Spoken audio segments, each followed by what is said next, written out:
Welcome back to the FRC Top 25 for week 2. We have a fresh batch of 25 fantastic teams who fought hard to earn your votes. We'll count down the top 25, debut the clips of the week, and have some healthy debate on perhaps a couple teams that got snubbed or maybe are in the top 25 that we don't think should be. All this and more coming up here on the FRC Top 25.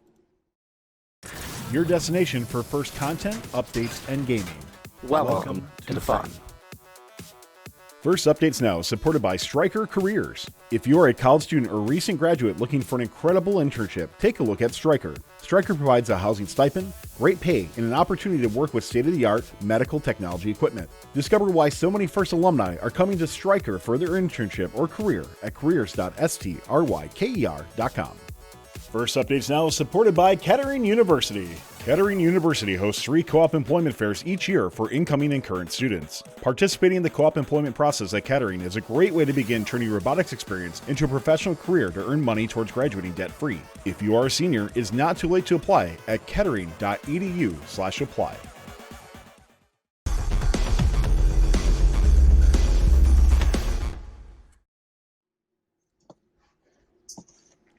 Welcome to the FRC Top 25 for Week 2. I'm Tyler Olds. I'm Christina Tia. And I'm Mike Stark. And once again, we are missing Justin, and he has the night off again. But good for another good reason this week. His team is competing at the New York Tech Valley Regional. So good luck to 3015 coming off their finalist appearance. Yeah. We may or may not just talk about them later in the night, but coming off their finalist appearance. And a Monday, Tuesday, Wednesday regional, which was I did not actually know until like today. So Those are so weird to me. It is, yeah, I know. We'll have to check in on him and like see how he's physically doing, because the other day I asked him, I was like, so how does it feel, like wellness check, now that you've made it through your, first physical event in a while? And he was like, I'm still in bed. And it was it was close to a line selection on Sundays, and he was like, I'm so tired. We might randomly lose Mike occasionally, by the way, too, because he's in a really weird storm. So storm's rolling in, and I got that Starlink internet, which seems to really mess with. Christine, I think we should just call Justin like right now and just bring him on. Live surprise. Live so sure. Be like, hey buddy, just wanted to say we miss you. Mm-hmm. What are you doing? We do. You busy? Does his team, real quick before we move on, does his team have like any hand signal? I know like 503's got their awesome. They do I think they do like guns kind of. Okay. Yeah. Oh. Whatever gang sign teams choose, yeah. So. Peter McGavin. That's right. Side note, I was at Finger Lakes Regional. Did get to catch up with Justin for a while. It was great. It's been 3 years since I've seen Justin in person, so. I can see all of you now in the past year, because Christine, you and I caught up week 0, which is awesome. Mike, Texas Cup man, even though that's crazy, because that's like 8 months ago now. But, I know it seems like nuts? it seems more than that, but also like not that long ago. Yeah, but no, it was great. Justin took me to Sticky Lips, which is a barbecue restaurant. Yeah. Now I didn't do a food review, but I think I gave it a 6.4 for things. If not my favorite barbecue restaurant. But the environment was really cool. So, and Christine, I don't know if you've had it before, but I did try a garbage plate and I absolutely hated it. So, have you ever had one of those? No, I haven't. So, to be honest, I think the only time I've really been in upstate New York was briefly on the way to IRI and then back one year. And I really wanted to stop at Funkin' Waffles in, Syracuse. Yeah. Guess where we didn't end up stopping? Funkin' Waffles. Mm-hmm. Mike, I was Guess saying where I still haven't gone. I was saying my displeasure for the garbage plate. So okay, so I think you kind of got a bad lead about where to go. They could do it right, and kind of I never heard what you got on it, because that could make a break. I got it however the person recommended it. There's like the classic or something like that. So there's a staple kind of in Rochester called the garbage person plate. recommended. Usually it's on the bottom of the plate. It's usually like home fries or French fries. Okay. The other half is like a mac salad. Yeah, that's kind of what it was. Yeah, I'm not a big mayo fan, so. Yeah, that could be it. On top of, I think the original has like baked beans, which like nobody gets anymore. Oh, see, I'd be all for that. Oh, okay, you could have got that. On top of that is either like cheeseburger, two of them, yep. 2 cheeseburgers. You could get like hot dogs on there. We have these things from they're called white hots or red hots, or like hot dogs, but a little bit different and way better. And then usually on top of that, there's like this meat sauce, kind of like a meat hot sauce, and like onions. That's usually what's on it. But Yeah, Have you gotten they to put the mustard on meat mine too, tornado and I didn't part? like that. The meat- Oh, mustard. You had me Yeah. when you said meat tornado, Christine. So I was gonna say, Mike, have you gotten to the meat tornado part yet of your Parks and Rec endeavors? Because you had me at meat tornado. so Just Yes, I wait believe then. so. I remember. Oh. So. yeah. So no fun food No, reviews PJ, this Sounds like a week. meat So tornado. you would like it. I could pull up some better pictures, I think, but it sounds weird, but it's and you can also get it kind of so it's just basically all your food you eat anyway, but just stacked on top of each other. So you get it how you want, and then that's it. So, If you get it to but go, it's basically like your like your meal for the day. yeah, one- and in you'll one be spot. It's also known for causing a little some issues later on for you too. But It's a commitment. great show so far. So yeah, that's right. But yeah, I guess we can get back to content. Yeah, apologize that I left again, but hopefully it gets better. It might be happening again, but I still hear you. no, you're good. Okay, so kind of before we get into the top 25, if there's anything you guys kind of want to talk about, I know at length yesterday on Region Recap and Roundup, right? Is that the other one? Yep. Kind of they talked in length, and Brando was on yesterday with Nick and the other host. I can't remember who else was on. Connor. Connor. Oh, Connor. Yes, thank you. I don't know why I forgot Connor. I think the biggest thing that was really eye opening because I actually sat down and watched a lot of matches this weekend was the G204. And I think referees are calling it how it's written, but it's so deflating as somebody watching and kind of understanding. It's so deflating to watch an offensive robot trying to collect cargo, and a defensive robot comes in and hits the offensive robot's intake, and the offensive robot gets called a penalty for that.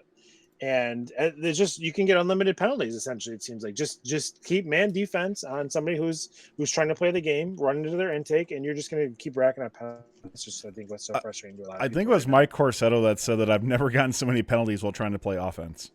Exactly. Yeah. So It's yeah.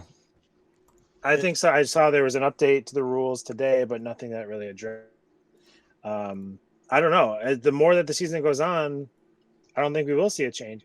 But the problem, like I see with it, is that I understand the way the rule's written is to kind of take out the it takes out the judgment calls. I think, but even that being said, I don't think all the refs are calling it the same way. It was just like a minor tick. I think some people are letting that go. Other people are calling that. So it's just really frustrating. And I just feel for the teams competing because, I think in some cases matches are being lost because these penalties are just add up. I saw one head ref, one team kept doing it and went over and tapped in 5 or 6 fouls at once, so that just adds up. I don't know what you guys think about that. I don't want to get too in depth because they did talk about it pretty much at length yesterday.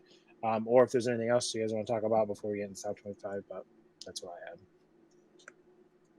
I guess real quick, I'll just say the GDC did put out an update today. It had nothing to do with G204 or G205. Just hoping that they choose to do so sometime in the future would be fantastic. So it to me, when you have a foul or a rule that impedes the progress of the game, it needs to be relooked at and reanalyzed. And I am completely okay that it started out that way, but things change and we just need to make some changes based on that. Yeah. Or just don't allow people to come outside their frame perimeter. If it's going to be that big of a deal. That's a great point. Yeah. Just write in the rules that you can't go outside your frame perimeter. You can't do that now, but no, that's a total hindsight thing. So I'm thinking about what can be done now for things. And I think it's entirely plausible that they could say, hey, you know what, based on, as long as it's not egregious contact or something like that, which I know then offers interpretations. I get that, but it's not black and it's not black and white right now anyways. So something needs to get better because it just impedes the game and slows it down way too much. I've also watching the New York event, the Tech Valley event, there was 4 matches in a row that had yellow cards for possession of more than 1 cargo or more than 2 cargo. I don't know. That's a whole other discussion about what's going on. Now let's hop in the top 25 and a couple things real quick. If you're not familiar with ELO, so you're going to see some stats and rankings and stuff that come up on screen. The first one's going to be what the community vote is and where it landed on the community vote poll. Once again, this is entirely community driven for where the rankings end up. Our polls open up around 5 p.m. Eastern on Sundays. and close 5 p.m. Eastern on Mondays. So events like Tech Valley going on right now will get pushed to next week. So for example, ISR 1, which took place like a week and a half ago, is on this week's poll because of that. Teams do have to compete in the current week in order to be eligible. And then you're going to see some stats from Caleb Sykes and his ELO that he's created. If you're not familiar with ELO, it's just a ranking system based on how teams are performing at events. And you're going to see ELO, where they rank IntelliOp for the week, Autonomous for the week, and Endgame for the week. And it is solely based on comparing to other teams who competed this week. So we'll not take accumulation of like last week sort of thing. It's going to be purely based on this week's stats for that. Yep. So very cool. Awesome. Yeah, that's great because we made that, like I mentioned last week, we made that change to just talk about teams for this week. So I think that's great that ELO is matching that as well. So very cool. So what we did kind of last week, which has been different from years before, is we're kind of breaking up these the top 25 instead of like alternating back and forth. Like we're just taking kind of groups of 5 at a time. So I'll kind of take the first group here, and then we'll move on to Christine's group. But I think if there's nothing else kind of really to say, we do have a giveaway later in the show, so make sure you stick around that. That'll be we'll start that giveaway in between the 6th and the 5th team, I believe. So yeah, it's gonna be from AnyMark, by the way. Yes, so make sure that you stick around for that. So with no further ado, let's get into the week 2 top 25. And starting us out, our 25th ranked team is going to be Team 4635 from Monterrey, Nuevo Leon, Mexico. It's the Botbusters. They have an overall record of 16-0, and they were the winners this past weekend of the Regional Monterrey. So I believe this might be the first time that the Botbusters are on the top 25. I could be wrong, but congrats to this team from Mexico with their just really impressive robot. They have it really dialed in an autonomous mode, and they follow that with great gameplay and a traverse climb to end the match. So I'm going to try my very best Spanish here. I looked it up using Google Translate. So Felicidades. Felicidades. No, that's not even right. Oh, Y buena suerte en tu próxima competencia. And I'm going to say lo siento because I totally butchered that. Good luck at your next competition. Congratulations and good luck at your next competition. Yes. I did take Spanish, but it's been a while. Somebody needs to hop on Duolingo, I think so. I do. Real quick with Botbusters, criminally underrated team going into this year in an event that unfortunately probably didn't get as many eyeballs as it should have in Regional Monterrey. And this team, sincerely, like, if they keep performing the way they are, this is a top 10 team in first with the way that they're performing right now. So I'm really looking forward to seeing what they can bring at their next event as well. And huge congrats to Lino and everybody else on Botbusters for a fantastic performance this year. This is, Botbusters has been creating good robots so far. This is a great robot, and this is, I think, another tier for 4635. They were a premiere night team, right? They were on premiere night. Oh, They were part of our finale. Yes, that's right. Because we were all gawking at their like beautiful build space view. We were like, "Where is that? Can we go?" There we go. Looks good right about now. Yeah, they look great though. I do remember us like saying how impressed we were with the status of the robot at that point too, knowing that they had a little bit more time before this particular event that they just competed at. So, bravo. Very cool. All right, congratulations to Botbusters and Lino and everybody else part of that team. And that moves us into our 24th ranked team. That's going to be Team 6329 from Bucksport, Maine and Bucksport High School. It's the Bucks Wrath. They have an overall record of 14-4, and they were the finalists at the Pine Tree District event. So 6329 came out strong this past weekend, taking the number 1 seed at the Pine Tree event with a ranking score average of 3.16. They would go pretty easily through the quarters and the semis, taking out the 8th and the 4th seed, but would lose match number 1 in the finals to the number 3 seed. And then they would end up taking a DQ in match number 3 for the loss. So lots more information. I think you guys talked about this at length on yesterday's show. So check out YouTube for all of that. We kind of won't get into that here on this show. But congratulations to 6329 on their finalist appearance, their 24th ranked spot here, and their entrepreneurship award that they took home this last weekend as well. And good luck coming up to your next event. All right, our 23rd ranked team is going to be Team 5987 from Haifa, Israel. It's Galaxia. And on Blue Lines, it says in memory of David Zohar. Yeah, technically that's still part of their team name, but they're fine with Galaxia. Perfect. They have an overall record of 15-4, and they were the winners of the ISR number 2 event. So our first Israeli team of the week, and Galaxia takes the 23rd spot after the number 1 seed at their event with a ranking score average of 2.5 through 12 qualification matches. 5987 comes out with a high goal scorer through, and though a few matches I did watch, a couple of them, they did not score very many from what I saw. Missing a lot in auto. And in Teleop as well. And I think they only have a mid climb as well from what I see. We've so you guys can tell me if I'm wrong, and I apologize if I am, but we have kind of started being a little more honest in the top 25, and I'm not sure that they belong here, at least from what I've seen here in the top 25 this week. I know we have a strong Israel voting presence, so I don't know if that swayed it a little bit.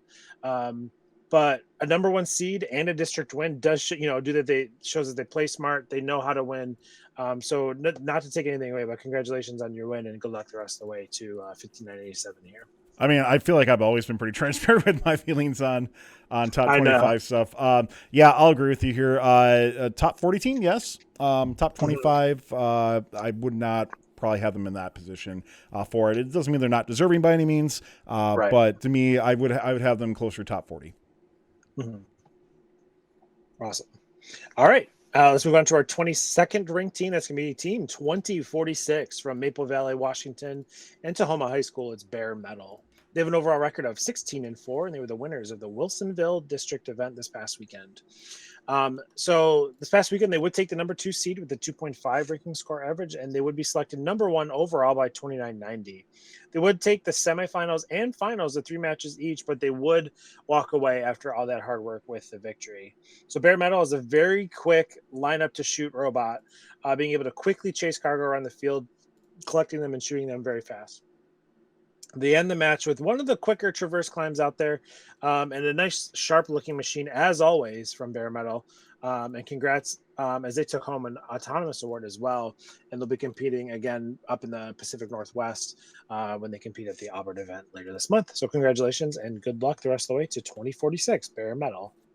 I didn't get a whole lot of time to see the PNW events this weekend. I did hear some people mention bare metal, saying they had a really fast climb. So I didn't really get a chance to see that. But bare metal is definitely a team that has come up a few times. I know they've been on the top 25 before. So it's not a big surprise to see them back in this again. Mm-hmm. Definitely. All right, and last up for this first block of 5 teams in our 21st spot is going to be my alma mater, Team 340 from Churchville, New York, and Churchville Child High School. It's Greater Rochester Robotics, an overall record of 14-5, and they were the winners this past weekend at the Finger Lakes Regional. So, Tyler got to see this team in person. I was really watching a lot of Finger Lakes Regional this weekend because of my old team and because Justin's team was there. Scored a lot in the logo. During qualifications, just to really try to get that ranking point. Saw some glimpses of high shots, but they didn't seem to be too accurate during qualifications, but they really, really turned it up in the playoffs after they were selected first overall. So they did kind of fall off the hanger a little bit. So a little bit of room for improvement there. But as long as they keep playing smart, they'll just continue on this great streak. So they'll be competing at Buckeye next. And Tyler, I don't know if you have anything to add after seeing 340 this weekend, but really loved watching that switch turn from qualifications into the playoffs when they really started shooting a lot of high cargo out there. Yeah, to me, the switch actually turned from like Friday to Saturday. So I agree with you. On Friday, they looked unpolished, would probably be the way I would describe them. But going into Saturday, a lot of improvements by 340, definitely deserving of being the first pick by the number 1 alliance on there. As you mentioned, they seemed to get up to the high rung and then would have an issue trying to get up to traversal. They were still able to do it a few times, but there were some times where, like one of their hooks slipped or something like that, and then they were hanging only by one hook so far. So, 340, I think they complemented their alliance partners really well because they were able to shoot from afar. Their alliance partners, 1787 was a tarmac shooter. So for them, they needed somebody who could shoot from afar as well too. And 340 able to do that as well. We just saw the big controversial extra yellow card that got applied where they end up taking the event. I do think they probably would have won anyways. Maybe not this match, but the way the Red Alliance was looking versus Blue was pretty good. But yeah, G.R.R. looking really good on that, and excited to see that. By the way, Mike, I did do an interview behind the bumpers with them, and they told me they prefer G.R.R. for the way they pronounce it now. So I'm not sure if that's changed or instead of G.R.R. Yeah. Yeah, I said you prefer G.R.R. or Greater Rochester Robotics, and he said no, we prefer G.R.R. G.R.R. Team G.R.R. Yeah, I guess I haven't heard. Yeah, that before. Not many people call it G.R.R. It's either Greater Rochester, the full name, or just Team G.R.R. Okay. Mm-hmm. Fair enough on that. Nice but guess. No, yeah, good team and now we know. Good showing. Yes, and now we know. And now we know. All right, thanks to PJ in the chat for keeping us on track with our teams. For those that maybe joined late and didn't see teams, and Christine's going to walk us through our next group of 5. Yep, and I'm going to enlarge it because my eyeballs need it. All right, so I can't believe we're already up at the 20 spot at this point. We are. Yep. Yeah. Cruising. So one of my favorite teams and one of the most iconic teams coming in at number 20, it is the Hot Team. And they are from, I totally forgot to write in the actual name, it's Milford, Michigan. And they have an overall record so far this season of 12-4-1, which is kind of odd to see a tie there. And the Hot Team this past weekend was at was it the Milford District event? I have it typed right here. Yep, Milford District event.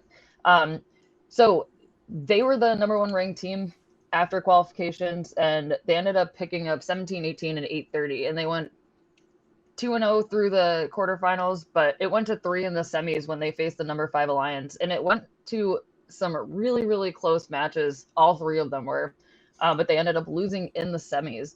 67 to me looked really good. They looked kind of slow compared to some of the other swerve drives that we're seeing, but their shooter looked really dialed in, and based on kind of the points breakdown that I was looking at, it looked like they were really accurate. Shooting from the hangar, which is really smart. And they ended up taking home the quality award, which again kind of speaks to their robot doing really well on the field. It may not be that fast yet, but it seemed to be hitting all of its shots. They're going to be hitting up another event week 5 in their own district, which seems like it's forever from now, but not too far. They're going to be competing at the Troy District event. So that's a good chunk of time. I like that they have the double intake on each side, and it looked like it's short enough where it's really not getting slammed around too much. I didn't end up watching a lot of their matches, but when I was watching some of the elimination matches, I was really impressed just at how spot on they were when they were shooting from a distance. A lot of the other events that I was seeing, it was a little erratic and a lot of balls were popping out, but they seem to be pretty dialed in. Yeah, I'll agree with you there, Christine. 67, I think this is actually one of the weird things where for 67, sometimes they make it through really far and they don't look as polished. I actually think they looked quite a bit polished here and then got eliminated in the semifinals, which I think was quite unfortunate on their end, right? So to me, actually, I think 67 has a really, really good machine this year. And I think they just, a couple more things need to happen. They had some unfortunateness and very close matches happen. And to me, I think actually Hot has a really good potential this year. And I think they're headed very much in the right direction. And unfortunately, an early exit for them. But yeah, Hot to me actually is looking quite good.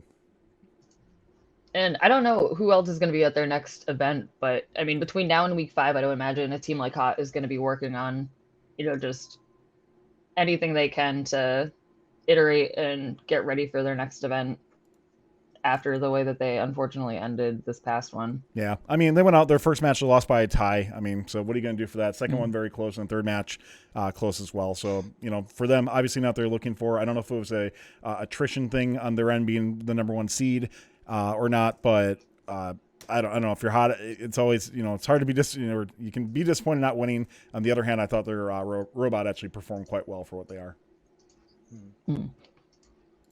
Alrighty, so moving on, one of my favorite teams that we saw this last week actually on Top 25, it is Team 4481 from Eindhoven, Netherlands, and I probably did not say that correctly, but it's the Rembrandts. Yeah. So I'm not sure if it was the momentum from their week 1 regional win and just overall performance, picking up, it was engineering inspiration as well with the sweet cling bling, or it was the team airboat ride that they took in between the, events that they That's great. just I did, didn't see which that. looked real fun. They do these sweet recaps on their Facebook page. I'm always like, man, I want to be a Rembrandt just for like a weekend. But they cruised right into their second event in Florida this past weekend, and they faced a lot of familiar faces, but were faced with some really difficult opponents that were hitting the carpet for the first time. They ended up ranking. Ooh, I had this written and then I wrote over it, but they ended up ranking third. And they ended up. Who did they pick up? 16.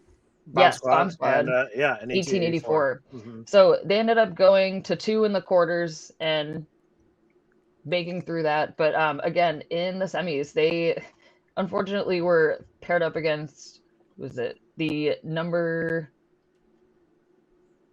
Don't know which lines, but it was 39-37, 23-83, and 31-64. And there were all really close matches. The first one was kind of a blowout, but then from there it just got really, really close, and they ended up getting eliminated in the semis. But more importantly, before the eliminations even happened, the day before, they were the recipients of the Woody Flowers Finalist Award for one of their founding mentors, Ron Visser, who is amazing. So congratulations to Ron and to them. They also took home, the Excellence in Engineering Award, which is definitely not an easy thing with the level of competition that they were facing at that event, robot-wise as well. So congratulations to them. I am excited that they will be heading to the championship event. They're heading home. I would imagine they're already there. But between now and then, I am excited to see what they do with their robot and how they improve between now and champs. I did not know that Ron won Woody Flowers. Congratulations, Ron, for that. Wooter from their team was texting me before. Now I feel bad for not congratulating him on that for that. But yeah, congrats, Ron. Very well deserved. And yep, they are back in the Netherlands already. They texted me, said they're back home already. Awesome. Super pumped for them. Like very, very well deserved. And it's awesome to see too, like a founding mentor of a team that is just working so hard to establish such a great foundation of first in another part of the world. So yeah, congratulations. One thing to note, I do think the semifinal exit might have been a tad early for them and their alliance, but I don't think that they would have beat the number 1 alliance in finals for that. So and we'll be talking about some of those teams soon on here as well, but nonetheless, Rembrandts looking really good again, returning champions from 2019, right? And looking to continue that as well. So kudos to them. Mm-hmm. Yes. Alrighty, so we are at number 18, and sadly, I wish Justin was here to cover this team. It's Justin's favorite team, 46-13 from Sydney, New South Wales, Australia. It is the Barker Redbacks. And they had an overall record this past weekend at their first event at the Southern Cross Regional of 17-2-0. They were the number 1 seed after qualification matches, and they ended up taking with them to the playoffs, team 58-76 and 65-10. And they ended up winning the event, unsurprisingly. When we saw the reveal video of this, we were all just like, wow, it's a solid looking robot. It's like very 2056-esque, and they did a really, really great job of just being solid and consistent at that event. Looking through their, I was bummed that there weren't matches on the blue lines to kind of cruise through, because I was really curious to see how they did. Tyler, did you end up catching any of their matches? Yeah, I watched quarters and a little bit of semis on there, and yeah, I mean Barker overall looks real good. To be honest with you, I don't. it's not like there's anything revolutionary amongst Barker this year, which is why we make the comment that's very 2056-esque, right? It's a simple robot that just performs really, really well. And that's something, there are a couple improvements that Barker can still make, so don't get me wrong on that. But on the other hand, for going into this regional, coming back, from being a couple of years, Barker looks like to be their old selves and bringing an absolutely dominating performance to Southern Cross this weekend. Yeah, when I was looking at the scores from, in the semis and stuff, they were scoring consistently, or actually in the entire playoff bracket, they were scoring consistently in the 80s and 90s, like mid 80s, low 90s, and that's pretty good. And then I was looking at their opponent scores, and sometimes it was as low as like 21, 13. So I would imagine there was either heavy, focus on defense it's or depth just of field. inability. I mean, let's just be honest. It's Unfortunately, for both things, for both the max score that Barker's going to be able to score with their alliance partners and the opponents they're playing against. That's all going to be a depth of field thing for that. Yeah. They also took home the Autonomous Award at that event, so congratulations to them. I wish that Justin was here to congratulate them as well, but perhaps next time. Somebody made a comment in regards to distribution of voters, and I forgot to update what that looked like. But yes, absolutely, International had a big presence this weekend, so there are going to be quite a few international teams, no doubt. But even if they didn't, there are many. I think all these international teams. We mentioned one that we felt maybe shouldn't be in the top 25, but I thought overall they're very well represented and in the right way. There's quite a few more international teams that are going to still be up on this list as well. Alrighty, so bringing it back to America. At the number 17 spot, we have one of my favorite teams from Boise, Idaho. It is Team 21-22, Team Tators, with an overall record of 17-1-0. They were at the Arizona North Regional this past weekend, and they were the regional winners, and they took home the Autonomous Award sponsored by Ford, which is pretty unsurprising because they always have a stellar, knockout Autonomous. I know when we went to Flagstaff in 2016, we were absolutely blown away by how consistent they were off the bat. I think that was week 1 or week 2 regional, but they looked really good considering, this is a week 2 regional. They went and ranked first and picked up 114 and 17-26. And looking at the scores from the quarters, the first match was shockingly close, 55-52, and then they ended up taking the second one with a bit more of a margin, 79-50. Moving on, they ended up having to go to 3 in the semis. Again, first match, bit of a margin. Second match, they ended up... Actually, the first match, they lost. The second match, they took back with a bit more of a margin and then ended up taking the third. The finals, they took it in 2. And played against 40-68, 80-87, and 3200. We'll be seeing them again, not once, but twice before we see them at the championship event. We'll be seeing them at the Idaho Regional Week 5, and then at the Utah Regional Week 6, which is insane because immediately following that, they will be cruising on down to, or no, not immediately following that, but they'll be heading on down to champs after that. I feel like there's less of a gap between week 6 and champs, but I'm thinking of district championships. Anyway, Tators again, a solid, amazing team. Tyler, I know that you are also a Tators fan. Yeah, I am. And actually, I just want to bring up, I know talking to Grace, who was on FRC, the region recap yesterday, her comment was, we did well, but there's a lot more that can be done. And I think that's always been kind of the way that Tators have approached things, right? They're a bit humble in their presence a lot of times, but I'll agree with a little bit. There are some improvements for Tators to make, no doubt. I love to see them get their cycle times down a little bit more for things, but Tators have been looking good. I appreciate that team. I think they do fantastic things, and can't wait to see more of them throughout the rest of the season. Mm-hmm. Absolutely. Real quick, I do want to bring up our voter distribution.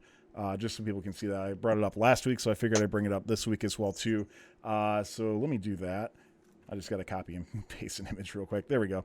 So Yeah, close to 30% of our votes were international this weekend. Very strong presence coming in from USA West and USA Northeast. I think a little bit disappointing for some of the other regions. Now, USA North and Canada did not have any events this weekend, so it is not surprising to not see a lot of representation there. But FIM, South, and Southeast got to work on it a little bit. South only had 2 events, so I guess not as surprising for that. But FIM, who had 5 this weekend, and considering we had tons of FIM voters come in last weekend, interesting to see not as much distribution with our FIM voters. Yep, gotta show up. Alrighty, and rounding out my chunk, oddly enough, at the number 16 spot, it's your cousin from Boston. Just kidding, it's the NUTRONs. It's Team 125 with Brookline, Boston Latin, and Revere High School, and everybody else that shows up and, hangs out with us. It's the NUTRONs. We had an overall record of 9-7 this past weekend at the Pine Tree District event. You can also admire, I'm sure we're going to start playing some footage soon, but this was the first time that the NUTRONs hit a actual full field with a robot this past year, or this season, after week 0 that was. So it was definitely a kind of rough start to the event, and part of it was the field house that the event was hosted in, which I was physically not there. However, after hearing that it was in a field house, I thought to myself, this sounds oddly reminiscent of my high school days in 2006 when we were in Annapolis and there was a field house, crazy lighting. So part of me thought, that could be it. And lo and behold, that was a big part of some of the issues that we were running into at the beginning of that event with shooter accuracy, but it was also just, getting used to being on the field. There were a lot of great teams at that event. I know that as we continued to play our qualification matches, we definitely had a stronger showing of not only being able to perform an autonomous, but being able to adapt to some really great New England defense that was going on. And yeah, we were lucky enough to play with some great alliance partners throughout the event and then during our eliminations with 133. And my brain is freezing right now on the exact combination of numbers for their alliance partner is 6895. I didn't want to mess that up because there's a lot of 4-digit team numbers that start with 6, but it was definitely a really stacked event. We had a really great time, and we're excited for the next back-to-back events that we have coming up in Reading and Revere, where the lighting will not change based on the cloud coverage outside. So yeah, I know. Like, it was about, I saw you guys take the field, I think for the first time. It was like the car goes just like bloop bloop. I'm like, that can't be right, and then you sent us the picture in our group chat of like the greenhouse kind of like ceiling that's in there. I'm like, yep. So it's just always tough to like see that when it's such an important part of the game is like just not consistent amongst venues and stuff. But well, thank God, Christine, that you guys aren't going to be able to play at Minute Maid Park this for championships. So you don't have to worry about weird sunlight coming in. For those who know what I'm talking about. I know, right? Yeah, it was funny in my head. I'm like maybe Brandon can text a slew of California friends like that likely deal with this. But it also made me wonder. Like, I know West Coast events and events in like Israel and stuff, they do outdoor events, like where I would imagine there is some factor of like nature is messing with this, but that's definitely not the like excuse of like why we didn't do as well as but it's a factor. We had hoped. It was obviously a factor, but there were a lot of really other great teams there, and I'm really excited for our students to kind of show up and perform the next 2 weekends. But what I'm most excited for is that our Dean's List winner, Ricky, had his second interview tonight because he was one of the semifinalists this past weekend with another student, Danny Diaz's daughter, actually, who is a first headquarter employee. His daughter won Dean's List this past weekend at Pine Tree. She is a student on 166, so congratulations to her as well. But yeah, and thank you to Jamie Luce, who was the event chair of that event, and everybody else that volunteers to put on the Pine Tree event, because we definitely had a good time there and are excited for our next event. Christine, I just want to talk about this climb, by the way, by NUTRONs. For those who didn't see on the right side here, this is like a sub 5-second climb once you engage for this. So, I mean, this is just Wow. Really awesome. And I think your team kind of fell into a little bit of 67's thing, right? Out in the semis. Now, you guys had a little more issues in qualifications in 67, but I think your team has the capability of being a very high-end top-tier team for it. I would have put NUTRONs lower personally. Still top. I would have put you in the top 25. I don't think 16 is appropriate, but I think your team has the potential to be in top 10, top 5 even potentially for it. And so looking forward to seeing where those improvements come at your next event. Yeah, thank you. Yeah, it's nice to see the speed and consistency of the hang working. Because it'll definitely allow, once our driver gets a little more comfortable with it, to be able to just like shoot, and then be like, alrighty, we done. But I'm excited to see. I know there's a few other teams that have taken a shot at similar style, and I guess there's a lot of like make it and break it and try to tweak it components to getting it right. But Sure. yeah, Cool deal. All right, thank you, Christine. So that was our teams 20 through 16. I'm gonna take the next chunk here. So our leading this chunk off, it's gonna be our 15th ranked team. That's gonna be team 3538 from Auburn Hills, Michigan, and Avondale High School. It's the RoboJackets, an overall record of 17-1, and they were the winners of the Rochester event. Like, well, no, they weren't, but the Rochester, Michigan event. So with a 3.08 ranking score average, a record of 11-1, the RoboJackets would take the #1 seed this past weekend in Rochester. So they have a very nice looking greenish machine. I love the green that they picked, or that they have, with a really stellar auto, and they just zip around the field scoring from pretty much any location. As soon as they get their 2 cargo, they can kind of shoot from wherever. So very nice all around looking and performing machine from the RoboJackets. I believe this is my personal first Kling Bling team of 2022, as they took home the gold silver with their engineering inspiration award as well. So congratulations to them, and we'll give them the gold silver emotes in the chat as well. So congratulations to 3538. Nick in the chat is saying way too low for them. He expected them to be a little bit higher. So I mean, he's a bit biased. He is from FIM. So. From FIM. So they talked about this event again, not to plug it like a 27th time, but make sure you check out Region Recap on YouTube if you missed that yesterday. The hosts there do a great job. They do go through like each and every event that kind of went on just briefly. So congratulations to them. Moving on to our 14th. Oh, go ahead. Sorry. I was going to say, shout out to PJ as well, too, who's a mentor on that team. Congratulations, PJ. Awesome. Very cool. And he says it's his first culture award ever. So I remember, like, when I was a student, I remember kind of that feeling. So team must be on cloud 9 for sure. All right, so our 14th ranked team is going to be team 180 from Stuart, Florida. It's S.P.A.M, an overall record of 15-0. They were the winners of the Orlando Regional. So S.P.A.M is no stranger to the top 25, and they came out swinging this year with their really dominant machine. A perfect 9-0 in qualifications with a 3.44 ranking score average. So very impressive for them. They would seed second. And they would seed second with this, which just shows the teams and the level of competition that was at Orlando. I know some people in chat were talking a little bit about that earlier, just that Orlando was nuts, and it really was. They would be selected first overall by a fellow Floridian team, 179, and just not look back from there.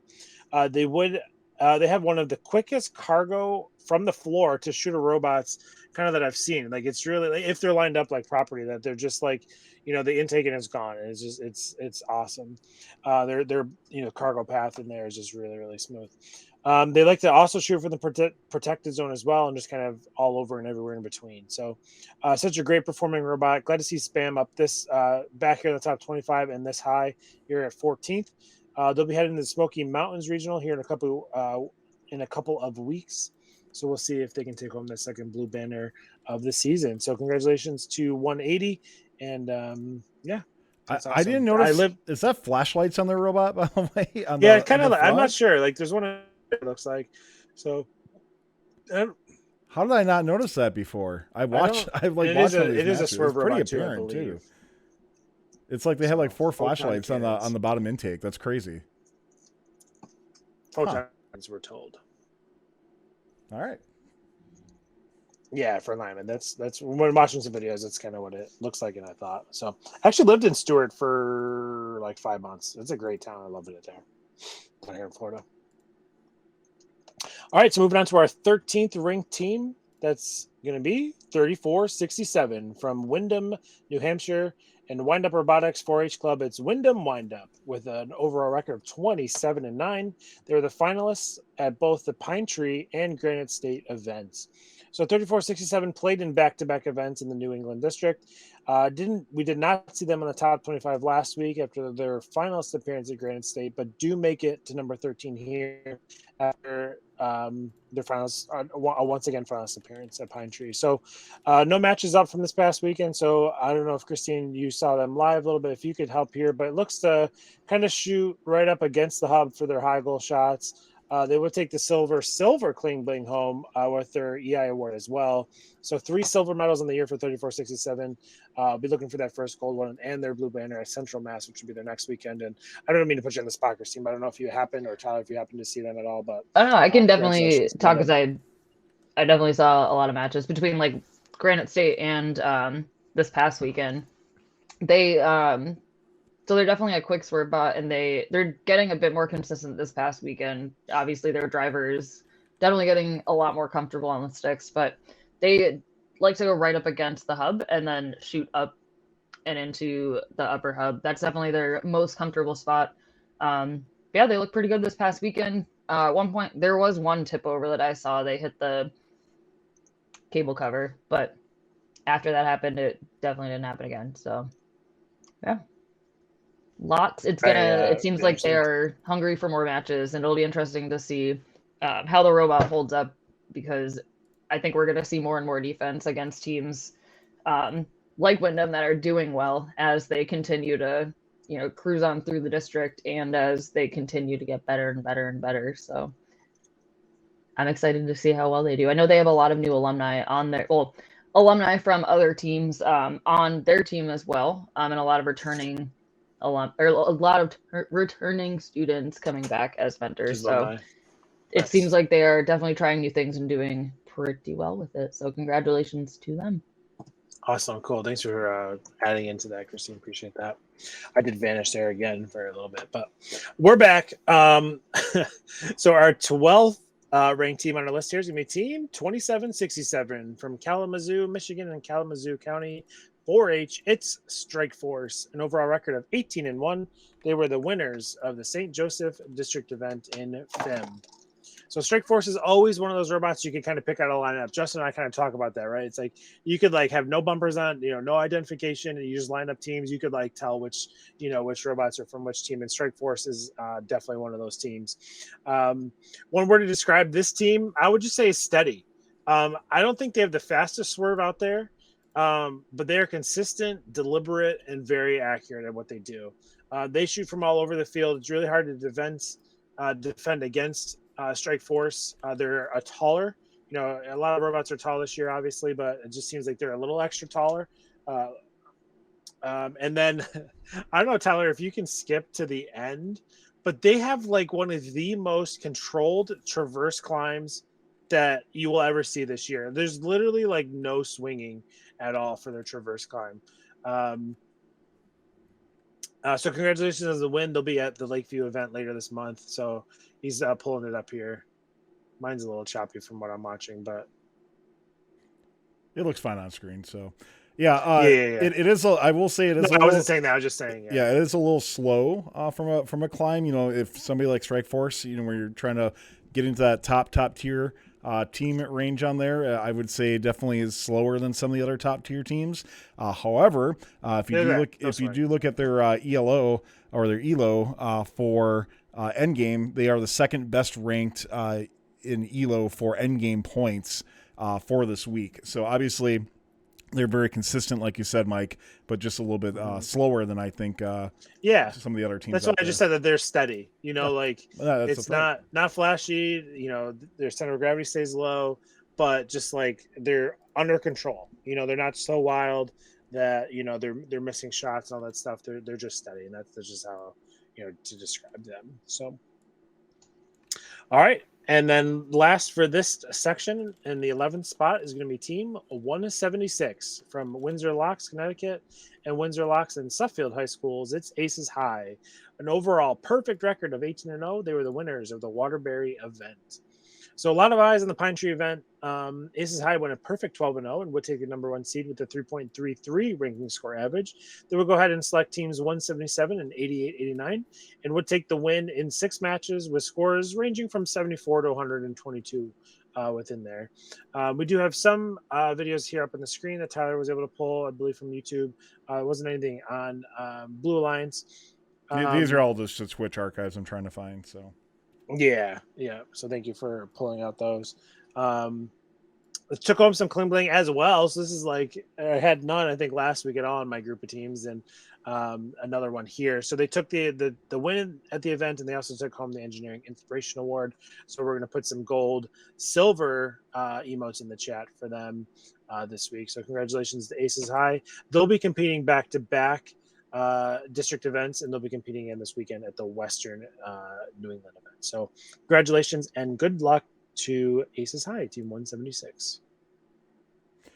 Team that we haven't heard on the top 25 for quite some time. So quite some time. Cool to have him back. Yes. Yeah, absolutely. So that kind of leads us to our first break here. We're gonna show clips of the week here coming up in just a second. But before that, Tyler's gonna tell us about one of our sponsors.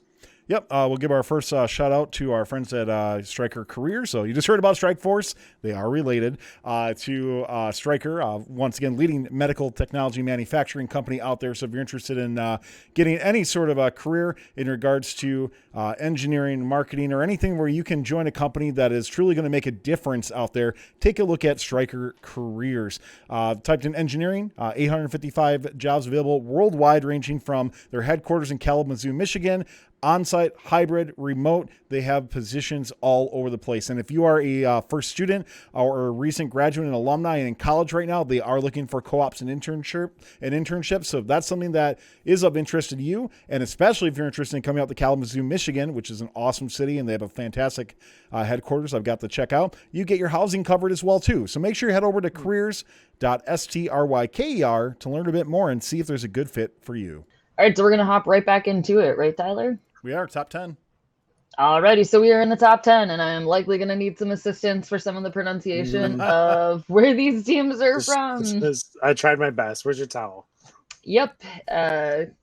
Don't put any stickers on my star chart for pronunciations on this one, but at number 10, we have Team 1577 from, let's see, Ranana Hamerkaz, Israel, and Aviv High School. It is Steampunk. With an overall record of 13-5-0, they were the winners of the Israeli regional number 1 event. Or actually, no, not regional. ISR District 1. Yeah, District 1, sorry. Most eyes of the ISR 1 event were on 1690, obviously, who we'll definitely be talking about at some point. Who knows what spot, but 1577 seated second at this event and would be an easy first choice for 1690 to be a part of the number 1 alliance. So with a consistent 3-ball auto to complement 1690's 5, 1577 focused up close shots from the tarmac, and they would also consistently follow up each match with a traversal climb to seal the deal in completing this powerful alliance, who is still holds the high score for the world at 146. It's insanely high. 1577 will play next at the ISR 3 event, which starts on Sunday. I gotta double check like the actual time zones and like when to tune in, because I'm dying to like see this event or like one of these events live, because the action and the amount of competitive play is absolutely amazing. So you'll be able to vote for them again in week 4 voting. So make sure that you keep them in mind. I think Israel with daylight savings is 6 hours ahead of Eastern time off the top of my head. 7 hours. 7 hours. Start at like 9. So start at like 9 or 10 p.m. Eastern and then run throughout the night, I think. Yeah. So it's 3:37 in the morning right now in Israel. So yikes, that is a weird time change. I know that we in New England, we have a lot of not a lot, but we have a handful of volunteers that are key volunteers that like to typically go over, and then pre-COVID they would come back. And now that I think about the like oddness of that time difference, bravo to them, specifically Mark Polanski. I love it, by the way, because I can wake up and watch playoffs right in the morning. And it's fantastic. That is nice. Fair enough. That's what I love it for, is because I can start my day and think I'm going to do work, and then it's like just totally 2:30 in the afternoon, and then I realize I got nothing done. So, it was much better when I got paid to do that, and I don't just do this full time, right? Like when I used to have a full time job. Now it's and research. then I could do that. Yeah, sure. Now I'm really far behind. Content curation. Just, creating content. Isn't that the answer for everything these days? Sure. Anyway, so they were at number 10, and coming in at number 9, another amazing Israeli team, Team 3339 from Kfar Yona. I think it's Kfar Yona Hamarkas. I don't have it up right now. Yeah. Kfar. It's BumbleB. They are there incredible. There we go. With an overall record of 15-4, they were the winners of the ISR2 event. So BumbleB has been a team that many have known for years. I'm a huge fan of them. Even before 1690 stepped into the limelight, they continue to create great machines. So with their 5-ball auto Swerts at 3339 really shows how powerful Israel has become since moving to districts. While their alliance had a stumble in finals too, BumbleB has certainly earned the number 2 spot for Israel teams in the top FRC or the FRC top 25. The only thing holding 3339 back is their current lack of traversal climb, as they just go to the mid rung. If 3339 could add a traversal climb, they may be able to match for 1690 and their top teams in Rapid React. They'll get their chance to compete again against 1690 and other great teams from Israel this Sunday at ISR 3 event. I feel like they're a team that will eventually, and by eventually I mean sooner rather than later, will get that traversal climb in. I don't know if they're capable of doing it. When I was watching, I couldn't tell if they had one or not. So I don't know if the Dandelions, who says they're from Israel, if they know or not, if they actually have one. But from what I could see, I couldn't tell if they actually had one or if they were just going to mid-rung.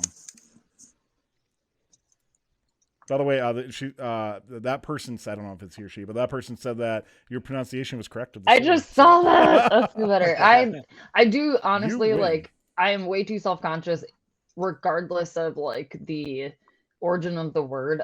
Even like when I'm looking at a menu, I'm like, I don't want to say this out loud, but I also know that like it is really on us, and I will make a valiant effort to start listening to, especially a lot of these teams that we're going to be seeing way more often on the top 25.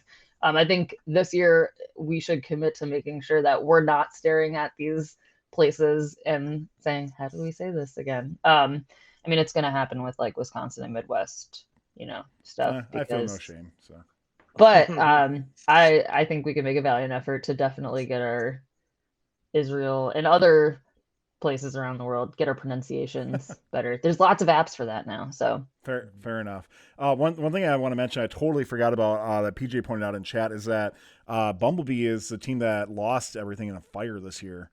Back in like December, January. I remember that. And wow. Hopefully they're doing well enough, right? But I can't imagine trying to rebuild from losing, everything from something like that. So glad to see that they're even functioning as a team, right? Like in the first place, and then they come out and build a fantastic robot again. PJ, I'm glad you mentioned that. I totally forgot about that. Yes, and I'm glad you brought that back up. I would agree. All right, so we're going to be heading into number 8. Another familiar team that I believe, talked about last week. It is Team 359 from Wailua, Hawaii. It is the Wailua High School. It is the Hall of Fame team, the Hawaiian Kids, who were double gold Kling Bling, which is really, really cool. Bringing it back. Glenn, congrats on chairmans again, but like a regional chairmans. And when was the last time they had won regional chairmans? That'd be a good day. That would be a good probably question. Since they became a Hall of Fame team, because they just became eligible. Right, you are allowed to reapply after 4 full years when you cycle out your team. Oh, is it only 4? I thought it was 10 for some reason, but I think you're right. So, yeah. No, it is. It's 4. But even to put in, I mean, that's a team that's been doing everything forever, no matter what anyway. But to put in the amount of effort that goes into chairman's is a lot. But they were coming off a finals appearance in week 1 where they would fall to 44-14.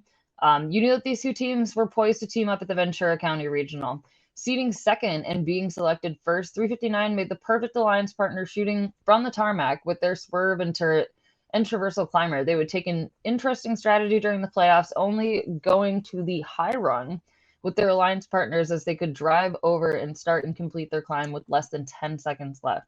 Hawaiian Kids head back to their home state for a Week 5 event before coming back to Utah for Week 6, where they are sure to be favorites at both events. Talk about racking up some frequent flyer miles. They are really having a great season, and I'm happy for them because they have been doing so much for not only, you know, their community in Hawaii, but just the first community in general. And I know they do a lot of work with the current Hall of Fame teams, but to also be doing, you know, putting in the effort with their current students to be, you know, doing the chairman's process right now is, I mean, that's a lot. So kudos to them and their amazing program.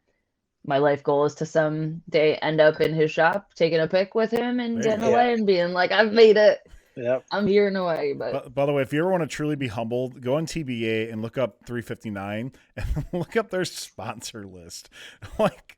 like seriously, like Glenn and the rest of his team, my God, like if the amount of money that team is able to fund develop is absolutely amazing. The first thing, AKA State of Hawaii CIP $1.35 million. That's the first thing it says on TBA. For that. I think Oakley is one of their sponsors. Well, that's why he has so many Oakley sunglasses. Yes, because they do like an Oakley golf event, I think. Oh, that makes sense. So, but yeah, Hawaiian Kids. You know, I said it last week. This could be their best robot they've ever had so far. So great to see them pair up with 4414, taking the win on there. And I don't see how they don't get blue banners in their next two events at this rate. Especially, I mean, quite honestly, I don't think their next two events are going to be any more difficult than what these were. So. To me, Hawaiian Kids could be taking home 3 regional wins this year. Ooh, make room in the shop, Glenn. It's a good year. Alrighty, so at the number 7 spot from Longmont, Colorado, we have Team 1619. It is Up-A-Creek Robotics, the Gear Alliance, and they had a perfect record of 16-0, and they were the winners of the Oklahoma Regional. So they had a perfect event for 1619. To kick their season off, they would have an average ranking score of 3.5 throughout their 10 qualification matches. And as the number 1 seed, they would go on to pick the number 3 team, 4522 Team Scream. 1619 had a 4 to 5 ball auto and likes to shoot from just outside the tarmac, but can also shoot from the launch pad as they had during the playoffs when faced against heavy defense. They have a pass-through cargo ejector and sub-15-second traversal climb, which I'm sure they are hoping to optimize just a bit more. 1619 is headed back home for a Week 4 event in Colorado, where they are sure to be the favorites. Just real quick answering the question that I was going to bring up. So the reason why the Oklahoma data was incomplete is that the API didn't sync correctly with the Blue Alliance. This is according to Caleb Sykes in a Chief Delphi post. So I'm not sure if that's fixed now, but when we took the data was not complete for Oklahoma. So 1619, we don't have ELOAD data and where they ended up on that. I'm going to guess they are probably pretty high. But yeah, we don't have data for that because of the sync issue.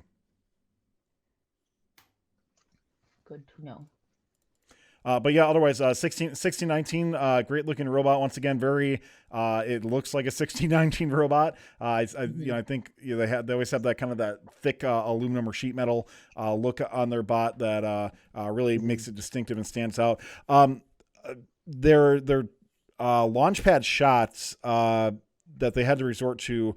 I'm hoping that I'm sure they are too. Want to get a little bit more accuracy on that from there. Their sweet spot is right outside the tarmac. But when they have the switch to launch pad, they did get a little bit less accurate. They're autonomous too. We're able to get 4 or 5 balls most of the time, but sometimes they just overshot as well, as we saw here in finals match number 1.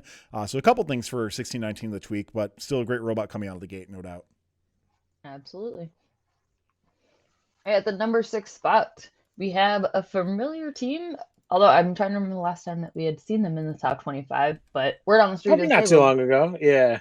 Yeah, I feel like they're frequent flyers. This high, I don't think, though. I was going to say, I have heard this robot is pretty good. So from the West Coast, we have Team 3476. From Irvine, California, we have Team Code Orange. And they're represented by 22 different schools, which is bananagrams. Awesome. With an overall record of 15-1-1, they were the winners of the Orange County Regional. So Code Orange has continued their legacy with another blue banner at the Orange County Regional, where they would seed first and select 987 HighRollers as their first pick. So in the playoffs, they would yield the 5-ball auto to 987, but Code Orange has their own,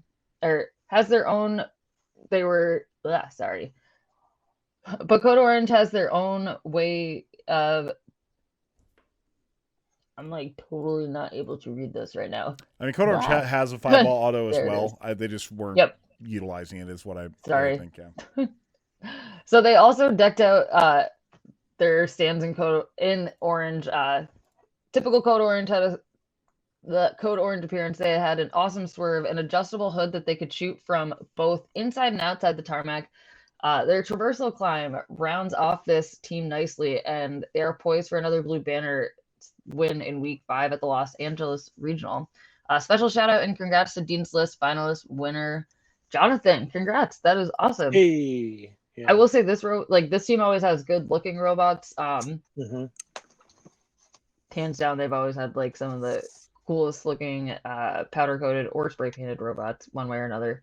And they do have a good chunk of time between now and week 5 at Los Angeles. Are there any other like big teams that are going to Los Angeles? I haven't even looked at that.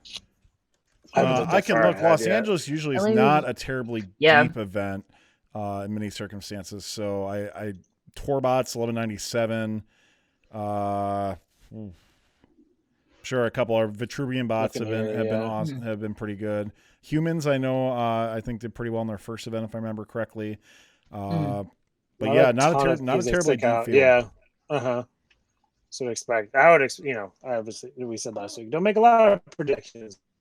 It is tough. It might be pretty good. Yeah. It is tough because you really are dependent on your alliance partners, and if the field isn't, even, medium to deep, it's tough to be able to create that like well-rounded alliance as we're seeing through some of these scores that are just rounding out at 90s and stuff. So yeah, it'll be good to see them compete. It's cool that 987 was up in Orange County too. I was surprised that that's where they were competing this past weekend. Yeah. But well done to a little bit up Code the Orange there. Perfect deal. Yep. All right, so that leaves us with 5 teams left. Before we do that, we have a giveaway from Andy Mark. So Tyler's going to tell us a little bit about that, and we'll roll a little bit later on. Yeah, absolutely. So Andy Mark is giving away a power pole crimp tool as their giveaway today. This crimp tool is the ultimate power pole crimper. The jaws work at 15, 30, or 45 connectors. This crimper has a built-in positioner to hold contacts during crimping, and the ratchet mechanism assures proper crimps every time. So if you're interested in winning this, by the way, power pole is going to be your keyword to type in. So make sure you type in power pole. You do have to be following in order to be eligible to win. So please make sure you are following the channel, and we do give our subs some extra luck. And hey, Mike, guess what? If you win, we re-roll. I'm sorry, buddy. I am keeping it. For all the electrical work I need to do. He's basically a homeowner now. Could probably use that for a lot of different things. A lot of things going on. So. Hey, and before we move on to the last one, I do want to give a big shout out to our other sponsor of the show, that is Kettering University. I was just out at the Finger Lakes Regional, and Kettering was out there as well too. I was like, you guys are everywhere. This university is just recruiting nationwide, bringing people from all around the world. It is a magnet of engineering and STEM. And speaking about magnet, if you haven't checked out their first community center they have, it is awesome.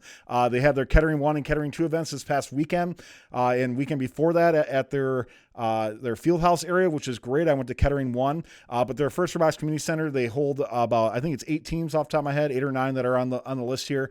But it is sincerely a magnet to it. Other really cool stuff at Kettering when I got to walk around, by the way, they have an awesome esports facility. If you're interested, if you're looking at esports, quite a few games are playing for that. They have a BattleBots team that they're working on for competitive robotics, and they're trying to get into the BattleBots TV show. So a lot of really cool stuff. About 1 in 3 people who go to Kettering University were in competitive robotics in high school. So if you're interested in going somewhere where you can be with other people who are in FIRST and other competitive robotics programs, check out kettering.edu. Seniors, there is still time to apply. I think you got about another month. So head on over to kettering.edu/apply. Otherwise, things open back up next September for applying to Kettering, and of course, a bunch of FIRST scholarships as well too. So thanks a lot to Kettering University. All right, cool. Thank you, Kettering. All right, this is it. Our top 5 teams. We kind of just mentioned them. So leading us off here at the 5th spot is going to be team number 987 from Las Vegas, Nevada, and Cimarron Memorial High School. It's the High Rollers, an overall record of 15-2. They were the winners, along 34-76 of the Orange County Regional. So 97 always seems to kind of be a sleeper team on the top 25. I don't really have best to say that, right? There's the 118s, the 148s, the 254s. Everybody knows when they're It's competing. like the But sleeper elite 97, team. yeah, it's a sleeper elite team, I should say. Yeah, exactly. It's like a team that comes out and performs amazing every year, but it's like teams kind of forget about, right? Like I don't think we really mentioned on the show last week that 97 was competing or things like that. So but they always show up big, always do well. So they're known for their well-programmed machines, and this year is no different. One of the only teams I've really kind of seen shoot on the move, really kind of maximizing their auto time. Okay, Connor, you guys may have mentioned it on your show, but we didn't mention it, if that's what you were saying from last week. So so really shooting the move, maximizing their auto time there, just put up a barrage of cargo in teleop. They have a really cool mechanism for their traverse climb there at the end. So definitely a fan favorite in the top 25. I know Tyler was able to check out their shop a few years ago. So congratulations to them, and look forward to seeing them compete back in the hometown regional in Vegas in a couple of weeks. And that's kind of the pattern we usually see. I think Vegas is usually kind of mid-season, so we can kind of get to see 97 before they compete in the hometown. So congratulations to them, and good luck in Vegas here in a couple of weeks. Yeah, I'll be All right, seeing so them in. Sorry, I muted myself. So no, you're good, you're good. that's all right. I'll be seeing them in Vegas as I am the MC in the Las Vegas Regional. So very much looking forward to seeing them in action. And 97, another great year by a great team, no doubt. Absolutely. Alrighty, our 4th ranked team is going to be Team 179 from Riviera Beach, Florida, and Inlet Grove Community High School. It's Children of the Swamp, an overall record of oh man, I didn't write this down right. I would say they're undefeated, I think, or one loss, right? I think so, yeah. So they were, I think, 32-1 or 0. Yeah. Yeah, 32-1. Thank you. We're the winners of the South Florida and the Orlando Regional. So we saw them on the top 25 last week at number 7, and then we're going to see them here at number 4 with their back-to-back regional wins. They would take the number 1 seed this week. As we talked about earlier, they would pick up 180 S.P.A.M as well as 70-72 and go on to win from there. So 179 has had an impressive 3.66 ranking score average through their qualification matches. They have a great robot. They have an awesome turret shooter, amazing climb there at the end, which we saw in clips of the week. Kind of was like, it was after the buzzer. They were like, they kind of had like that automated climb to like finish up to the traverse, I believe. So congratulations to Children of the Swamp. Another regional win in their sights as they'll head to the Bayou. And wish them luck there, going for the 3-peat of regional wins. And congratulations to them. Yeah, they just look absolutely phenomenal. This is another one of those teams where they've produced great robots, but this might be their best robot yet. I mean, it's crazy that we're saying this on a couple teams out there so far. And man, like this was a tough event they played in too. It wasn't, this wasn't like a low tier event or anything like that. Orlando Regional had some very top tier teams in it. So yeah, I'm excited for this team. That's maybe a conversation for maybe week 4 or 5. We could maybe carve out some time, but now that we're seeing kind of the real effects in a full season of a no bag day, no ship day, like kind of really seeing kind of teams like this or have been good and are really kind of taking that next step. And that's just maybe some time we can carve out and just see if we think that's related or whatever. But congratulations, just looking awesome from 179. Oh, I do want to point out. Okay, so I was right. They are undefeated. Their loss that's reported on TV. Oh, that's right. Their loss was a replay that hasn't been corrected. Okay, so that makes sense. I was going to say I swear they were undefeated, but I mean a lot of teams. Sometimes I forget. So also somebody was asking where the data comes from for ELO. I did post a link on there. It is a very raw data, so we go through and we take the data. And we curate it for just the week itself. So if you go into there, it's going to be a lot of stuff thrown at you for what it is. But that link is to the raw data from Caleb, and then we take that and comb through the data to get what we need specifically for week 2. Cool deal. All right. In our third spot, it's going to be Team 4414 from Ventura, California. It's HighTide, an overall record of 31-1-1. They were the winners of the Hunemi Port and the Ventura County Regionals. So returning home after their win last week, HighTide went in a perfect 11-0.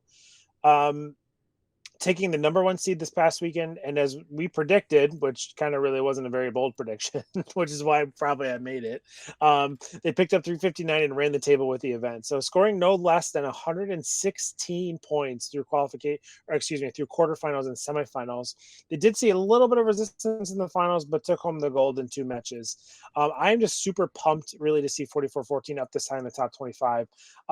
They have 4 regional wins, really kind of over. I think they've been around 4-ish years. I don't know if they split because that doesn't seem right, being that low. So yeah, but, so they are a split team from. Yes, that is what I forgot school, about that. But thank you. So really, kind of just I said with 2020 and 2020, 2021, kind of yes. Through 2019 and 2022, 4 regional wins. So and just an amazing showing here.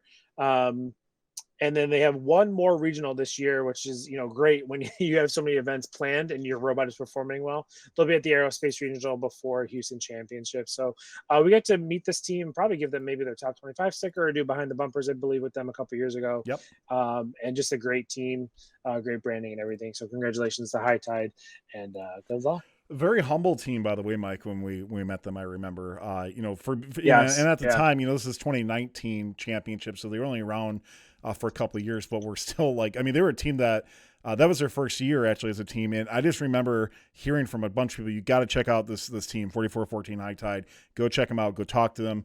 And I just remember them just being super humble about their awesome robot and their performance, and this robot gets even better that way as well. To me, the top 4 teams that are in here could almost be a wash between the 4 of them. It's kind of it really does. Sometimes it gets down to sometimes in the back end, like the difference between these teams, is very small. Like you said, a year especially like this year.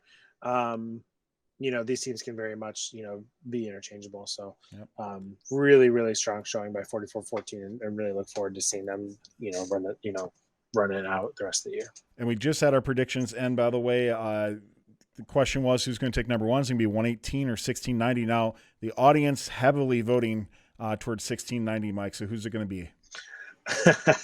As Connor pointed out, all the drama's in the 2 spot.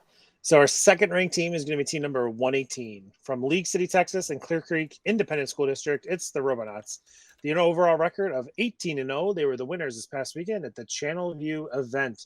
So Texas got a big start last week at the district event, but one of the notable teams that was missing was the Robonauts. So lots of eyes on TBA game day this past weekend, watching this event in anticipation of the 118 debut. They looked just as you would imagine. And perform the same. So they had a swerve and a shoot. Sorry, my Discord is going crazy. It was just distracting me. So they have a swerve and shoot when you really don't expect them to because of their turret, right? Like it's just like all of a sudden like align and shoot. One shot missing, but they stopped. The turret spun based on where the camera was. As soon as you kind of saw the limelight point towards the hub, the ball was out. Like just awesome, just great to see such well programmed machines do like that. They'll get that kind of stuff tuned in, but just really great to see teams not wasting really any time on the field with that. So they end the match with one of the the faster traverse climbs that are out there currently. It's always so much fun to watch 118 play, and obviously very deserving this number 2 spot. So congrats and good luck to the Robonauts as they progress through FIT this season. Yeah, Mike, I'll agree with you. That traversal climb that they have, it just looks cool. It's so just that it's still like a monkey bar climb, right? But just that beefy arm they have. Let's fast forward on that. I know it's this Twitch thing, so sometimes they get kind of in a weird spot. But here we go. They're going to climb right now. Yeah, you just got to check this out. Like the way they just go, it's just like, I don't know like how you describe it because it's smooth but not at the same time, right? And it's just like and just pulls themselves up right away. And I love it. It looks so great. And the robot overall, it's a Robonauts robot. It's what you expect, and they're performing to the level that you expect them to perform at. Absolutely. All right, so with no surprise here, our to finish out our top 25 for week 2, our number 1 ranked team is going to be Team 1690 from Abin Yahamina, Hazafan, Israel. It's Orbit, an overall record of 17-1. They were the winners of the Israeli number 1 event. So competing on the tail end of week 1. I saw somewhere that there was talk. People were hoping that voters wouldn't forget about this team, and it was obviously quite the contrary here. So they really started turning heads back at the pre-regional, and just kept it going at their first event, obviously. So just a robot that is just so smooth at everything that they do. Their auto mode takes advantage of all the available cargo on the floor, and from the human player as well. Kind of want to open it up to the floor here and kind of what people are talking about in chat with Orbit here, but. Just wow, what an amazing robot from 1690. It's kind of a team that we've been talking about a lot here, right? Because it's like they weren't eligible for week 1, so we were watching them, but just a great robot, and excited to see where they go the rest of the season. So yeah, I'll jump in first. Orbit to me has been a team that they could be the new best team in the world, like overall. I mean, last year I thought they had the best robot. In 2021, if you saw them at Chessie Champs, to me, they absolutely dominated the competition there. And I know we haven't seen 254 yet, but to me, 1678 definitely up there as well too. Citrus Circuits, right? I'd be curious to see what chat says. If the 1690 versus Citrus Circuits, which team do you take on there? I think right now I'm still taking 1690. Citrus has advantages in their own way as well too, but like the automation that goes into this robot is insane. If you haven't seen the behind the bumpers that we did at Chessie Champs, the automation that goes into this machine, like it's literally during teleop, it's half autonomous. And I'm assuming that technology has moved over as well too. So if we had more time, I'd put a poll in chat because I'd be really curious, but it looks pretty split right now, which team people would take. But Orbit, once again, representing Israel with the full force that's bringing. This is a product of districts happening and coming out, right? And we saw them really start to come out when they were world finalists in 2016, and this team just continues to build impressive machines year after year after year. Mm-hmm. Yeah, 1690 is nuts. I would put my money on them. I think they perform really well under pressure. They perform incredibly well under defense. As a district team, they're gonna see way more defense in offensive games like this, where they're absolute powerhouses. And it's not, if we were saying them versus 1678, I would put my money on 1690. They are absolutely incredible. I'm interested in watching that behind the bumpers. If you're saying it's all like super fancy pants, it's one of our longest behind the bumpers we've done because we really let them go into their detail. But so that was from 2021 and the robot from there. But I assume a lot of that technology has carried over on that. But it's one of our better viewed videos as well too. So yeah, if you haven't seen it, sincerely, just go check it out. It's crazy when you hear this team speak about everything that goes into their robots. It's really cool. Mm-hmm. All right, so that'll kind of do it for our top 25 for week 2. Another great set of teams, and I look forward to kind of seeing what goes down in week 3. Yeah. So I know we're kind of running on the long side here, so we'll kind of wrap up. But I do know we have that the crimp tool to give away. So I believe we'll be doing that here in a second. Yeah, let's go ahead and do that. Once again, from our friends at Animark, it's going to be the Power Pull crimp tool. Let's go ahead and do a drawing for that. Jake 29. Come on, dude! Don't even joke like that. Not cool. Jake 29158. Congratulations, you have won the Power Pull. By the way, once again, when you win things, especially if it's a physical item, please message First Updates Now either on Discord or on Twitch. First name, last name, mailing address, email helps as well too for tracking all that fun stuff. So we can get that out to you. They do come from suppliers, and they usually take 1 to 2 weeks. But thanks a lot, Andy Mark. And apparently, we're transitioning into first pup dates now. I'm serious. June. We do. We should. I know. I wish I don't have a dog within reach right now. They're all downstairs. June. This is June. June, I love you. Look at June. And Tyler. Look at you. You're such a little muppet. Nice. What are her trigger words? Where she's like, what? Mommy. Where's mommy? And there she goes.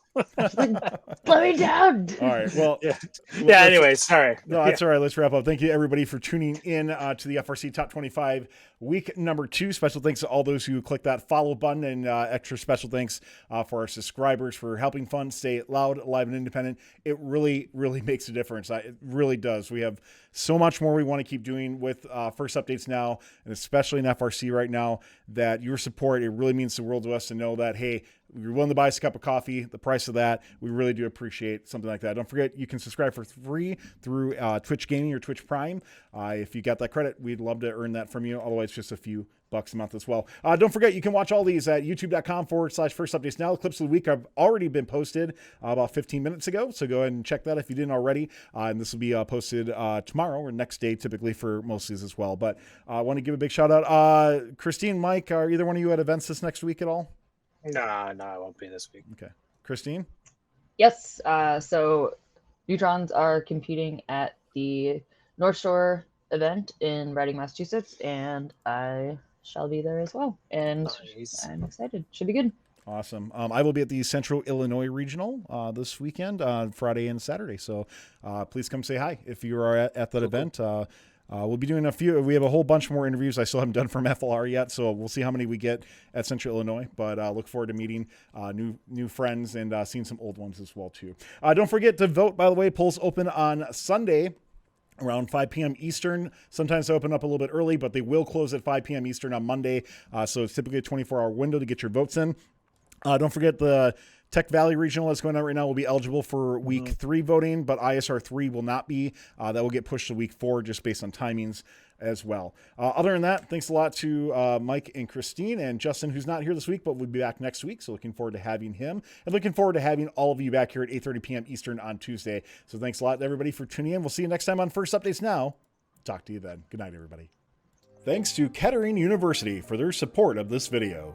Kettering University hosts 3 co-op employment fairs each year for incoming and current students. Participating in the co-op employment process at Kettering is a great way to begin turning robotics experience into a professional career to earn money towards graduating debt-free. If you are a senior, it's not too late to apply at kettering.edu/apply. Thanks to Stryker Careers for their support in this video. First alumni and mentors are making Stryker a top priority for their internships and careers. That's because Stryker knows that those in first are the leaders and innovators of tomorrow. If you want to help make the world a better place by creating life-saving medical devices and technology, get started at careers.stryker.com. Thanks for watching. If you want to join us for future fun streams, be sure to click the follow button and turn on the notification bell to know when we're live. Keep the conversation going and provide your input to our content. View archives and unique content at youtube.com/First Updates Now. Join our Discord at discord.gg/First Updates Now. And check out Fun FTC on Facebook, Instagram, and Twitter. And First Updates Now on Facebook, Instagram, TikTok, and Twitter.